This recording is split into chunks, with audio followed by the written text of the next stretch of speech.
the UDO Steering Committee meeting into order. And we are going to do the Pledge of Allegiance. That is let's item number 2. All right, Absolutely. All right. Pledge allegiance To the flag of the United States of America and to the republic for which it stands, one nation, under God, indivisible, with liberty and justice for all. Sorry about that. All right. Any announcements from city staff? No, sir, not at this time. All right. Agenda item number 4 is the minutes. So we had a UDO steering committee meeting on July 28th, 2025.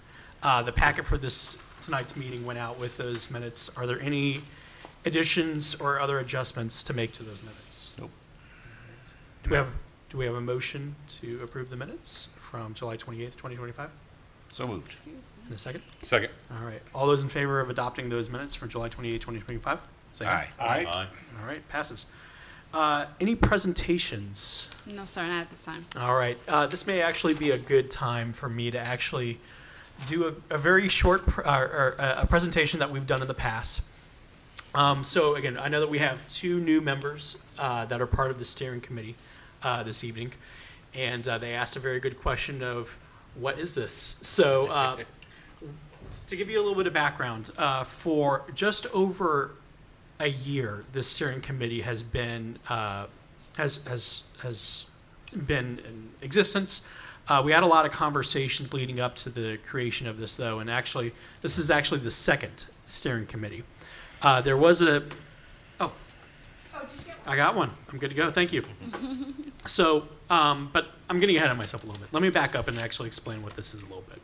So, as you know, the city has a number of ordinances, rules, etc., that have been passed over literally decades.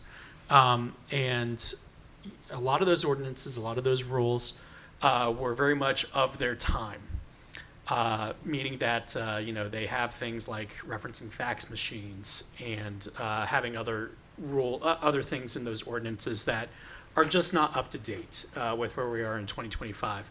Additionally, a lot of those, again, one ordinance was passed at a time. There may be things that conflict with other ordinances, et cetera, on this. So think of the Unified Development Ordinance as really just a big cleanup and of all the documents and rules that the city has set for, again, decades at this point. And so that is the very high level overview of what this is. Like I mentioned just a moment ago, there was another UDO steering committee that was made in 2022 or 20. All right, that was a good guess. All right, 2022.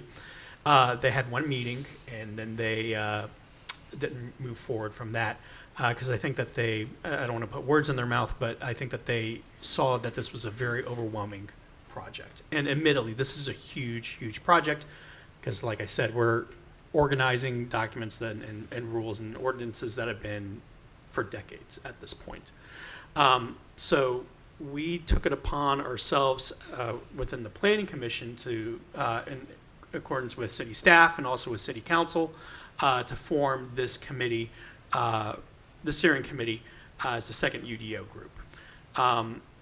There was a lot of confidence put into us because, again, obviously we're as primarily planning commissioners that make up this group.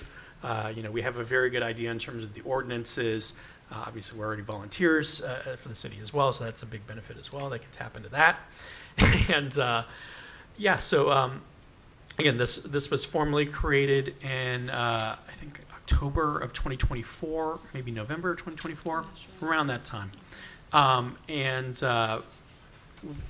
been heading up the steering committee during that time, and we had once we created it, we knew that we wanted to get some foundational things done.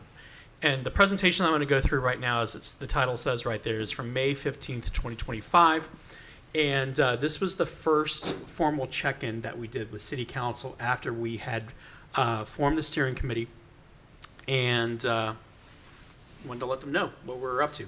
So to catch everybody up on whether new or, just a refresher for the other folks on this. I'm going to go through this. I don't recall what it exactly says because, again, I haven't seen this since May, but I know that it does give a very good overview in terms of like where we were in May, and then I'll give you guys a couple of updates where we've been since then. Yes, go ahead. Commissioner, may I please add one more thing to your Please, presentation? Thank you please. so much.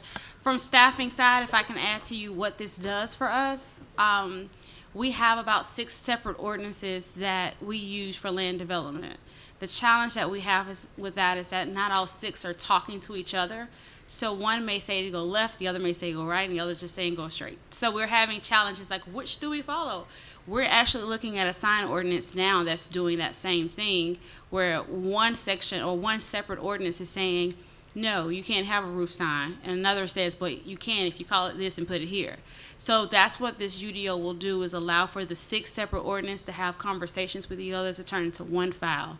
So I just wanted to add that in just to kind of help simplify it a little. Yep, that's a great point. And actually, here, I'm going to grab something real quick just to illustrate this. And if I can kind of explain the 6 ordinances, it's a sign, zoning, land development, building code. I think that's annexations. There's several, at least 6.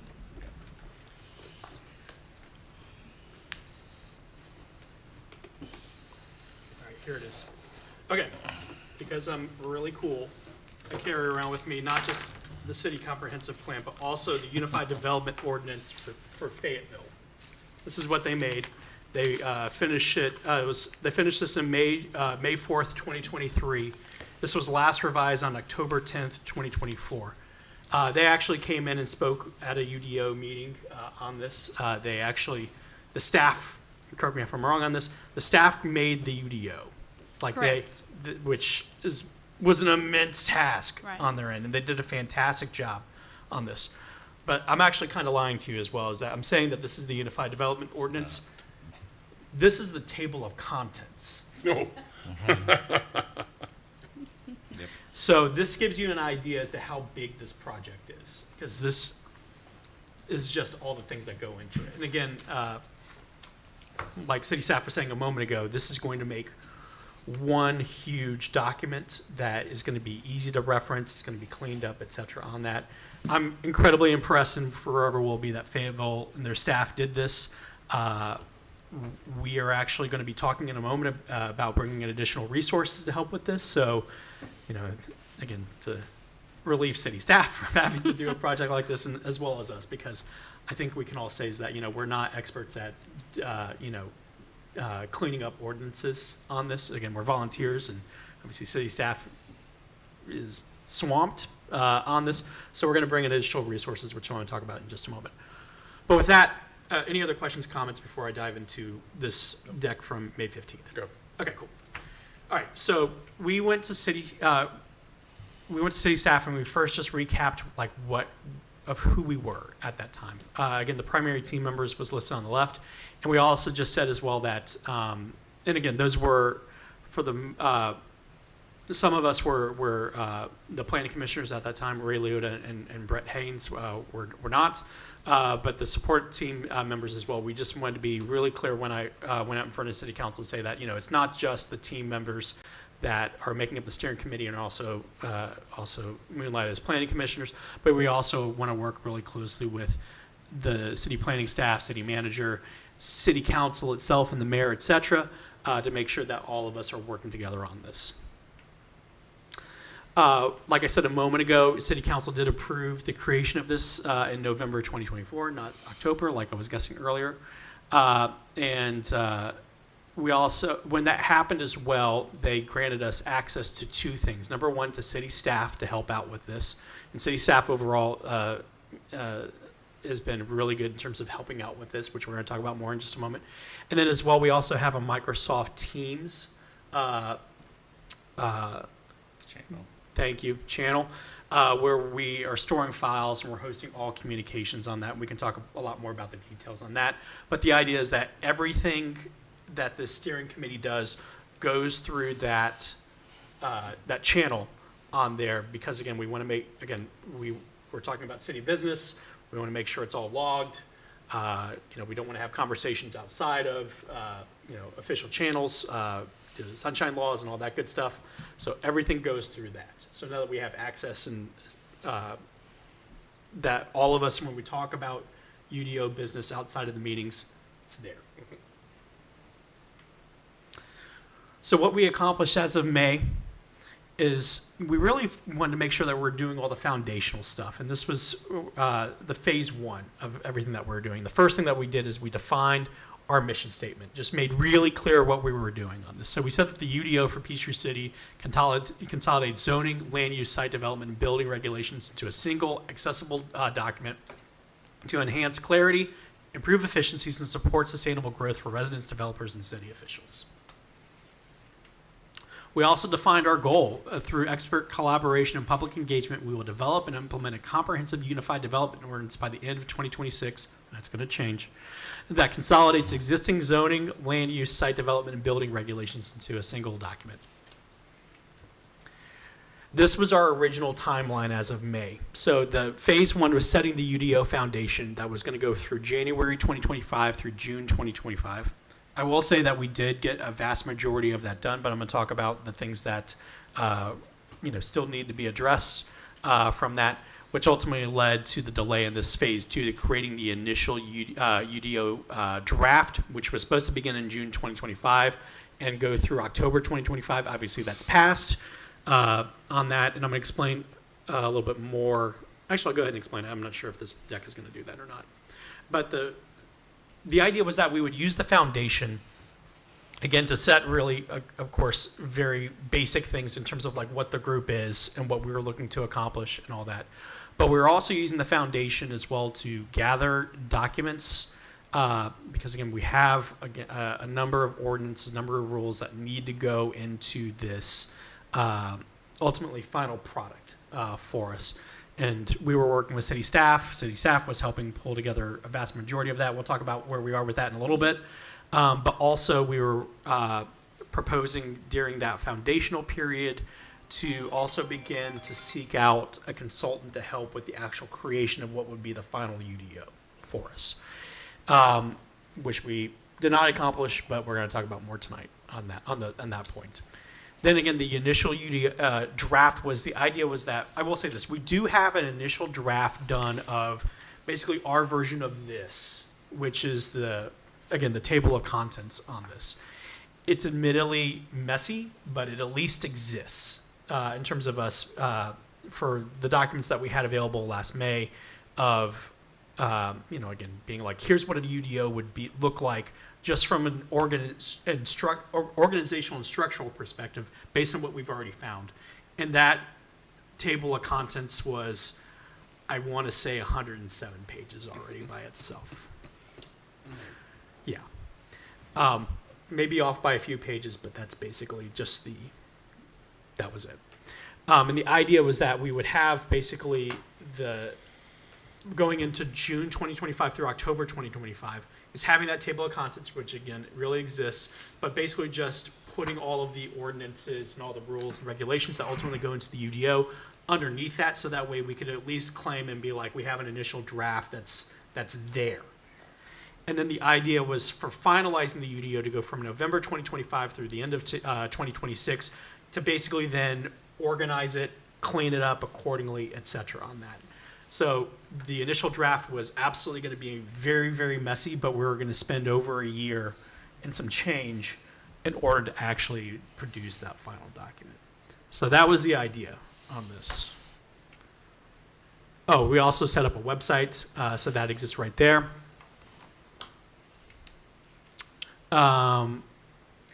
Yeah, this thing. We're still talking about it, so we're still making progress on this one. But a quick win for the ordinance was to come up with a native plant initiative with invasive species ordinance. This was the outline of the table of contents I mentioned just a moment ago on this. It's very much based on the great work that Fayetteville did with some specific things associated with Peachtree City. But know that this is what the overall output of what a UDO would look like if it, was based on everything that we had last May. This is some of the example points that went into the actual outline right there. I'm not even going to try and read it, but just gives you an idea in terms of like how comprehensive each section could look like. So what we had planned next is, again, we said that, closing out for phase one on this, the first round of all existing zoning, land use, site development, et cetera, documents would be organized. Then we planned on recruiting experts/consultants for legal and planning. We did complete the Fayetteville UDO process to adopt best practices and learn from them last June, so that was good. So we still have these two major things, which we're going to talk about more in just a moment, in order for us to then complete. So, Go ahead. quick question? Yeah, please. Yeah, go. Edification. And I know this is going to come across as a stupid question because it just seems too simple. You have the table of contents. Does not, for the initial purpose, does not every ordinance we have already fit into one of those pages? It just seems like the draft would be simple, and then breaking it down and completing the audit would be the long-term issue. Yes, I agree. Yeah, that's the idea behind this. I know that we were talking about maybe there was maybe some documents outside of what we had last May, last June, that maybe we still wanted to bring into the UDO. This may be a good time to bring it up in terms of getting city staff input into that point. Okay, and when you say other ordinance, remind me which of ones that we're speaking of, like. All of them. I mean, all of them that would be applicable to a UDO. I know that we Okay. had a lot that Gotcha. we had put into this, and all of them escape my mind. I know we have a list of all the ones that we had last June. Right, so we talked about, so just to explain what we use as far as staff for land development, you have your building and construction, you have the, you have the sign ordinance, streets, sidewalks, and other public ways. You have zoning, you have land development, and annexations. So those are the ones that would be combined, all-inclusive to one ordinance. Are you speaking of those? I'm speaking of those, but I know that I think at this time as well, you were still fairly new within the role that you have right now and all that. And we were also just giving us leeway to be like, is there anything else that we're missing that we just don't like? Let's figure out what we don't know right now that ultimately should be included in this. Yeah, are there any are there any ordinances that should not be audited or should not be a portion of this? So I think, if I'm not mistaken, I thought we came up with the list that I just mentioned, right? And then that was the totality of the UDO. I didn't know there were more that you wanted to add. Yeah, I didn't Because know. these are typically the only ordinances that we're using. Okay. Yep. There aren't any other.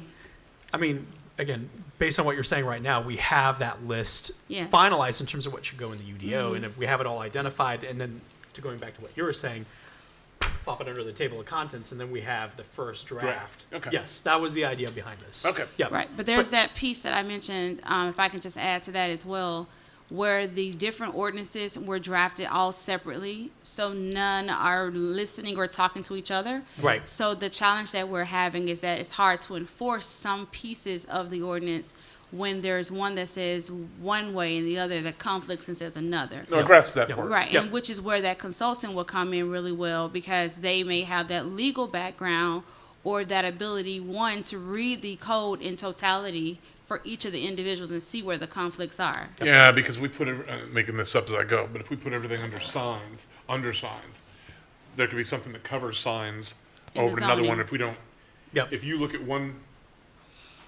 column and I look at the other one, we won't capture the problem that you're talking about. And that's Yep. actually what's currently happening in our code, Yep. because the zoning ordinance speaks on signs as well as the sign ordinance. Gotcha. Yep. But yeah, so yeah, that's Okay. what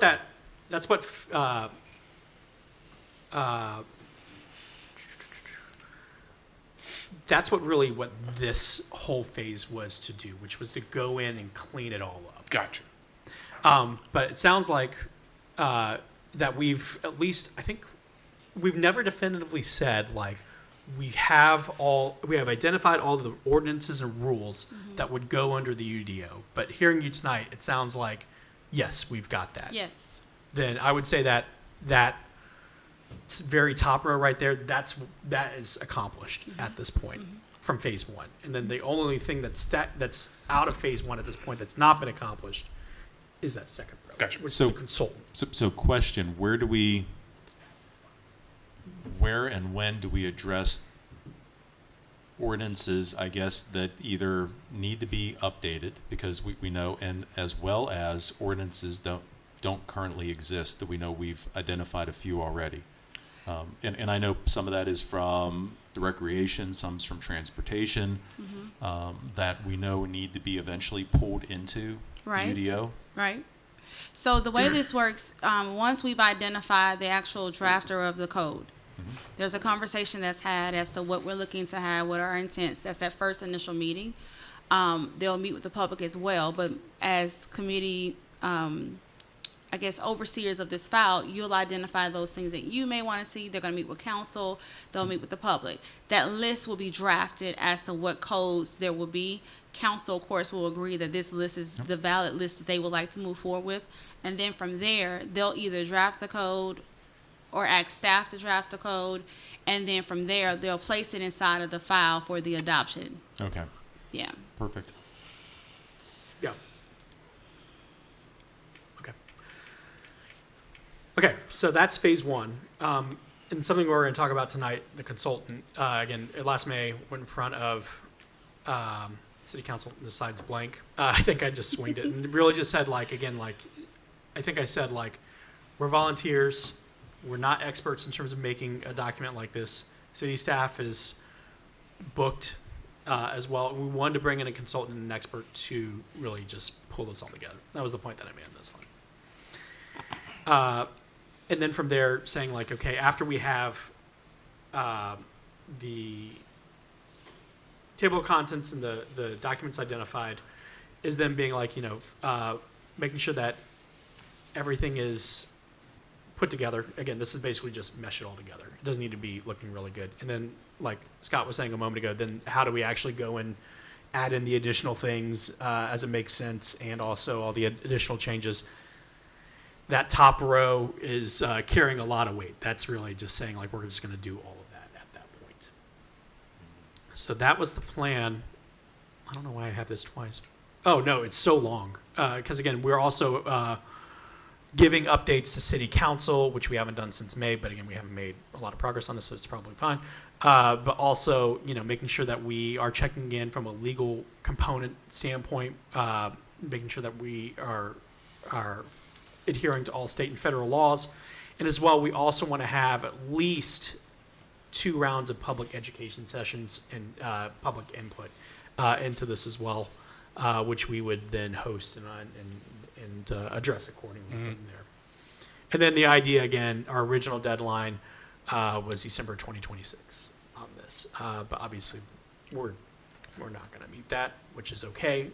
City council was, when I was presenting this, was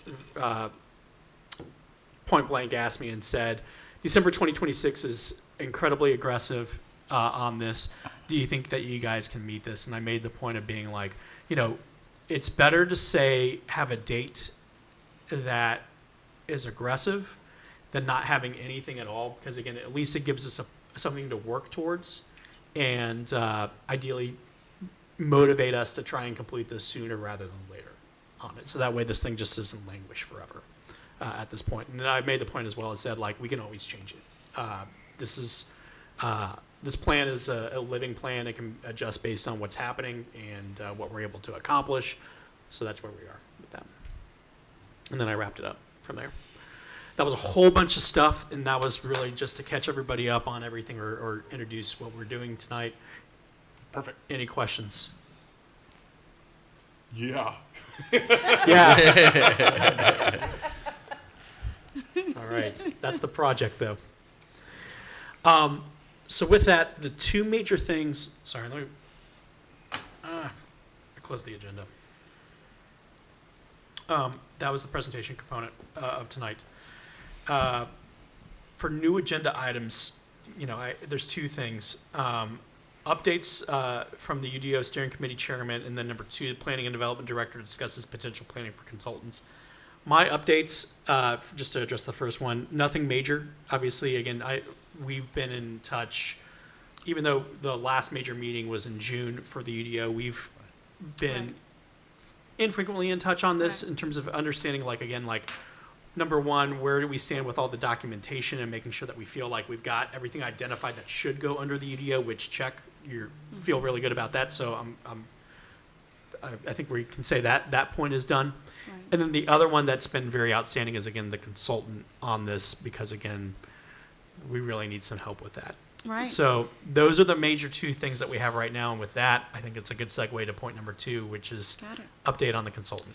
So one of the things that we were on hold from when we spoke, Ken, was that we were waiting for the adoption of the budget Yes. for October 1st to go into effect.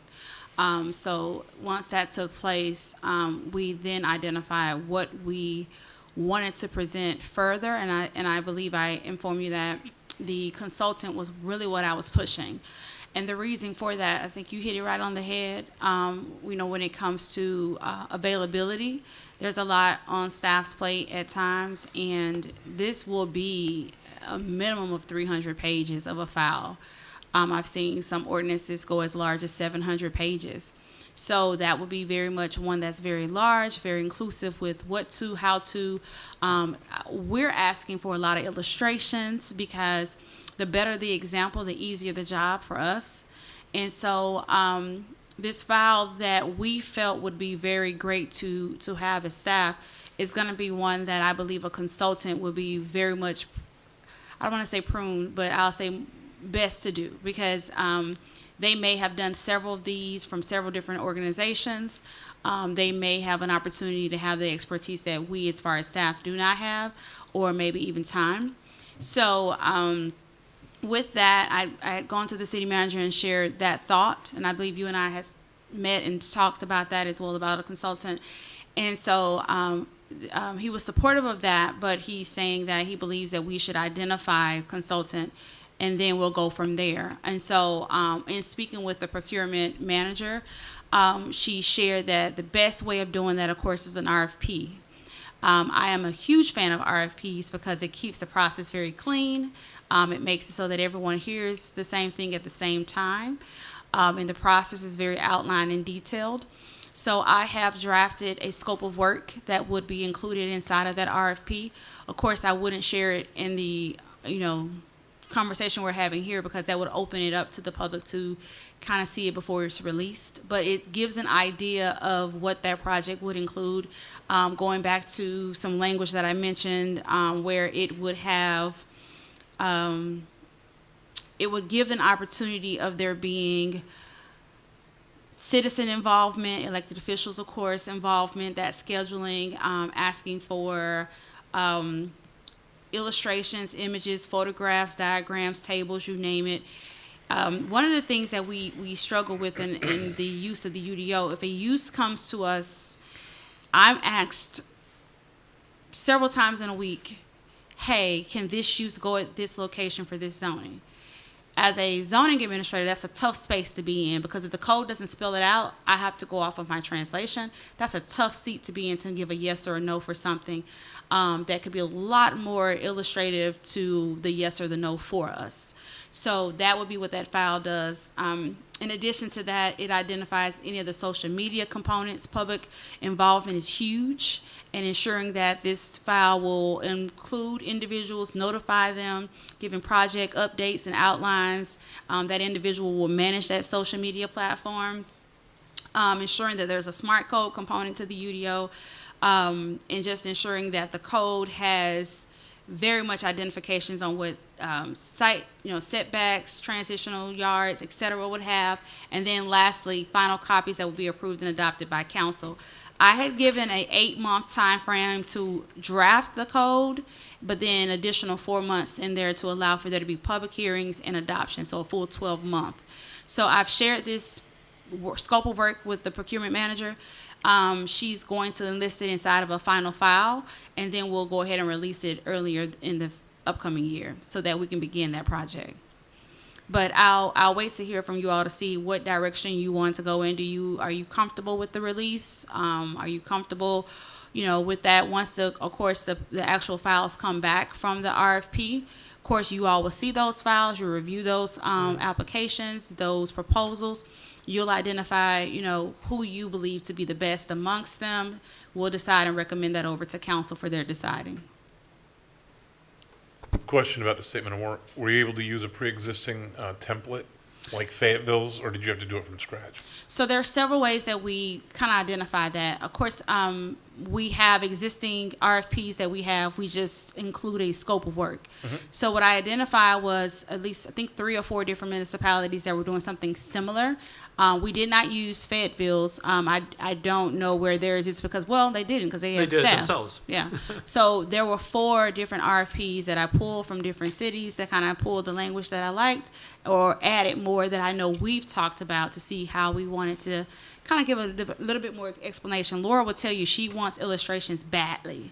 So I had to ensure that that was included in there to make it more simplified, as I mentioned. So no, we combined 4 different examples, a little bit of what you're saying, we're saying, and made a file. Okay. Makes sense. Okay. Okay. Any comments? I think that sounds Yeah. good to me. Sounds good. Absolutely. Okay, so if you're comfortable with that, my next step will be to communicate with our procurement officer, asking her, or our manager, asking her to allow us to move forward with that release. I'll keep you all posted with an update as to what date that would be. Kenneth, if you would like for me to share that file with you, again, Sure. it's a bidding process, so it kind of goes to a competitive bidding process. Yep. So what I will do is share it just so you can get an idea as the chairman of what that looks like as a file. And, weigh in, add in, whatever you're thinking. Sure. And we Yeah. can go from there. We can load it up on the Teams group, and then Okay. we can check it out from there. Okay, absolutely. Just a quick question. What do you think your deadline will be for submissions once you release the RFP? So if we have and that's a great question, if we have the RFP released in January, because the file is pretty much prepared at this point, if we release it in January, we can probably, I've seen where she has released and had the deadline within 30 days, because these are projects that individuals or companies like this already have the Yeah. bandwidth to do, so they'll just release it within and reply back in 30 days. So that's like February. So then if we can start the work in, I'll say like maybe April, May, then that'll start that 12-month time frame. So you're looking at a May 2027 possible adoption if you go with that 12-month from the time of the project starting. It'll put you off about 4 or 5 months from the schedule that you have, but It's not bad. What Yeah. creates the gap between accepting a proposal and them getting to work? You said February and then starting in April or May. What creates Yep. that gap? So one, I think having those initial meetings, there's a part where we have to sit down with them and start the discussions before we can officially getting them started. To me, I mean, if you want to say we announce in February and they start, let's just say March or April, I think that's us sitting down, meeting with them enough to give them ideas. Like, for example, Kenneth has a great list of information that we'll have to give over to them, let them have meetings with us. That this is a consultant that's in town. They need to get down here to have a conversation with us, kind of those back and forth. And then start is when they have everything, they're ready to go. So that's the gap. The meeting, instructing, So guiding. they really are getting to work right away. It's just the introductory portion. Yeah, it's just Okay. that. All right. Wonderful. Any other questions, comments? I'd be interested in reviewing the RFP. Okay. Is that something we would be able to do? Of course, yes. I can definitely put that. I think, Ken, if you made a suggestion and put it on the Teams, I can definitely do that. Yep, and we'll just need to make sure they get Yeah, I access to don't it as have well. access to Teams. Not Okay. that Yep. Okay. I'll page. make note of that to add you all in.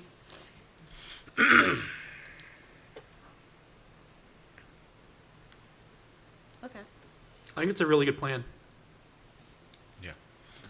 What is, so there's no next step for us right now until No. we get the RFP out, get somebody hired, and get them up to speed. There's nothing for us to do. That's correct. Okay.